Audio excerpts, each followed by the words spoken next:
प्यारे बच्चों, class 12th का मंथली टेस्ट इंग्लिश कोर का होने वाला है। कुछ महत्वपूर्ण प्रश्न आपको इस वीडियो के माध्यम से बता रहा हूं, जो आपके लिए परीक्षा उपयोगी है। चैनल पर आप पहली बार हैं तो जरूर सब्सक्राइब कर ले, क्योंकि आर्ट्स में विभिन्न विषयों के लिए महत्वपूर्ण प्रश्नों की जानकारी इस चैनल पर आपको समय समय पर मिलती रहेगी। तो चलिए हम लोग आज कुछ नया सीखते हैं। तो पहला क्वेश्चन है आपका इंग्लिश कोर का, who is the poet of keeping quit, मतलब चुप रहने का कवि कौन है। तो इसका जो आपका करेक्ट आंसर है वो आपका हो जाएगा बी, पाब्लो नेरुदा। दूसरा क्वेश्चन है आपका, what is the meaning of साहेब ए आलम। तो इसका जो है कि साहेब ए आलम का क्या अर्थ है। तो इसका जो सही अर्थ है वो हो जाएगा आपका lord of the universe. D हो जाएगा ब्रह्मांड के भगवान। तीसरा क्वेश्चन है, at what age was the tiger king headed the throne, मतलब बाघ राजा को किस उम्र में सिंहासन सौंपा गया था। तो ये सिंहासन जो सौंपा गया था वो सौंपा गया था 20 ईयर्स में। चौथा नंबर क्वेश्चन है, लकड़ी के बाघ को रंग भेद के अंत से तराशा गया था। तो ये किससे तराशा गया था। तो यहाँ पर आपका करेक्ट आंसर जो है वो हो जाएगा आपका सी ऑप्शन, एक अकुशल बढ़ई के द्वारा। पांचवा नंबर है, कवि चुप रहना कविता में मछुआरों से क्या करने की अपेक्षा करता है। तो ये अपेक्षा करता है आपका, इसका हो जाएगा स्थिर रहना, छोटी मछलियों पकड़ना, वेल को नुकसान ना पहुंचाना। तो यही हो जाएगा आपका C option, not to harm the whales. छठा नंबर क्वेश्चन है, लास्ट स्प्रिंग शीर्षक किसका प्रतीक है। तो ये जो प्रतीक है वो आपका हो जाएगा ए ऑप्शन, खिलता हुआ बचपन खो गया, लॉस्ट ब्लूमिंग चाइल्डहुड।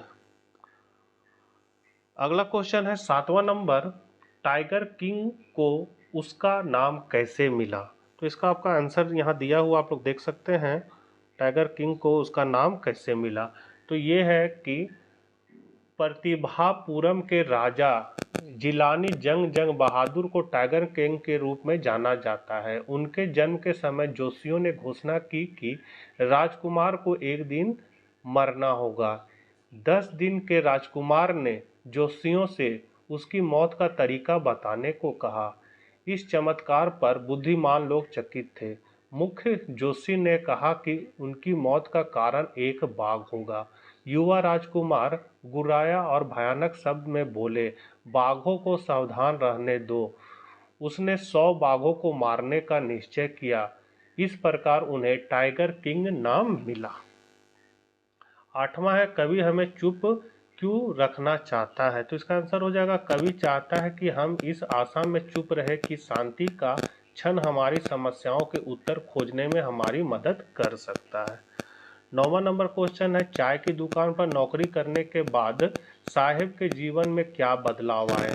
तो साहब की अब नियमित आय है, उन्हें 800 रुपये और उनके सभी भोजन का भुगतान किया जाता है। इस प्रकार भोजन कोई समस्या नहीं है, लेकिन उसके चेहरे ने लापरवाह रूप खो दिया है। उसके हाथ में स्टील का कनस्तर अब बोझ लगता है। वह अब अपना मालिक नहीं है। उसे अधिक समय तक काम करना पड़ सकता है। अपनी मर्जी से काम करने की लाचारी उसे दुखी करती है। 10वां क्वेश्चन है, फिरोजाबाद के चूड़ी निर्माताओं को किन समस्याओं का सामना करना पड़ता है। तो इसका आंसर हो जाएगा आपका, चूड़ी निर्माताओं के सामने समस्या यह है कि उन्हें उच्च तापमान वाली कांच की भट्टियों में हवा और प्रकाश के बिना गंदे सेल में काम करना पड़ता है। खराब मुद्रा और लंबे समय तक काम करने के कारण श्रमिक कम उम्र में दृष्टि खो देते हैं। दुर्भाग्य से उनकी बात सुनने वाला कोई नहीं है। यहाँ से आपका दीर्घ उत्तर ये है, शाही बच्चे का विकास कैसे हुआ। तो इसका आंसर है, शाही शिशु बड़ा होकर एक लंबा और मजबूत राजकुमार बन गया, जो एक अंग्रेजी गाय का दूध पीता था। एक अंग्रेजी आया द्वारा लाया गया था। एक अंग्रेजी आदमी द्वारा अंग्रेजी में पढ़ाया जाता था। अंग्रेजी फिल्मों के अलावा कुछ भी नहीं देखा। बिल्कुल अन्य सभी भारतीय राज्यों के ताज राजकुमार के रूप में।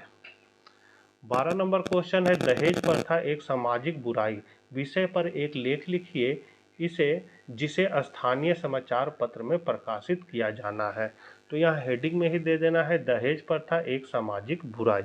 उसके बाद लिखा हुआ है कि दहेज प्रथा कानून गैर कानूनी और सामाजिक रूप से निंदा किए जाने के बावजूद भारतीय समाज को त्रस्त कर रही है, जो विवाह की संस्था पर एक काली छाया के रूप में कार्य कर रही है। यह सदियों पुरानी प्रथा जिसमें दुल्हन के परिवार से दूल्हे के परिवार को धन उपहार या संपत्ति प्रदान करने की उम्मीद की जाती है, सद्भावना के कथित इशारे से लालची और खतरनाक मांगों तक विकसित हुई है। दहेज रूप में दुल्हन के लिए सुरक्षा या समर्थन के रूप में था, लेकिन पिछले कुछ वर्षों में यह कई परिवारों के लिए बोझ में बदल गया। यह इस विश्वास को मजबूत करके लिंग भेदभाव को बढ़ावा देता है कि एक लड़की एक वित्तीय दायित्व है। नतीजतन एक लड़की का जन्म अभी भी कई घरों में चिंता का कारण माना जाता है।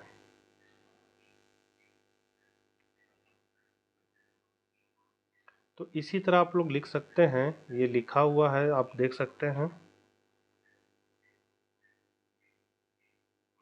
आशा करते हैं वीडियो आपके लिए उपयोगी साबित होगा। तो हम लोग मिलते हैं नेक्स्ट वीडियो के साथ। जय हिंद, जय भारत।